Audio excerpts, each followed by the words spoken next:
గతంలో రాష్ట్రంలో విస్తృతంగా జరిగేవి.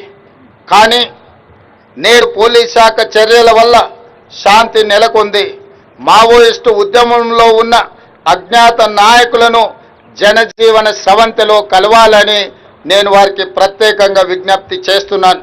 ఇటీవల కొందరు మావోయిస్టు కీలక నాయకులు లొంగిపోయిన విషయం మీ అందరికీ తెలిసిందే.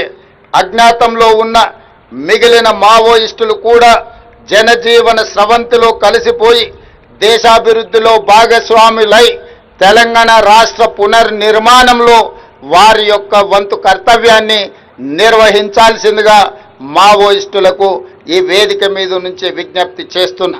రాష్ట్రంలో శాంతి భద్రతలు నెలకొన్నప్పుడే, పెట్టుబడులకు రక్షణ కల్పించినప్పుడే రాష్ట్రం యొక్క ఆర్థిక వ్యవస్థ బలపడుతుంది. నిరుద్యోగ యువకులకు ఉద్యోగ ఉపాధి అవకాశాలు కల్పించబడుతుంది. కాబట్టి ప్రజల యొక్క సమస్యల్ని పరిష్కరించడానికి మీ ఆలోచనలు ఏవైతే ఉన్నాయో ప్రజాస్వామిక విధానంలో ప్రభుత్వాలకు సహకరించి ఆ కార్యక్రమాలను ముందుకు తీసుకెళ్లడానికి జనజీవన స్రవంతిలో కలవాల్సిందిగా మావోయిస్టులకి వేదిక మీద నుంచి విజ్ఞప్తి చేస్తున్నాను. ప్రజా సంక్షేమం పట్ల నిబద్ధతతో పనిచే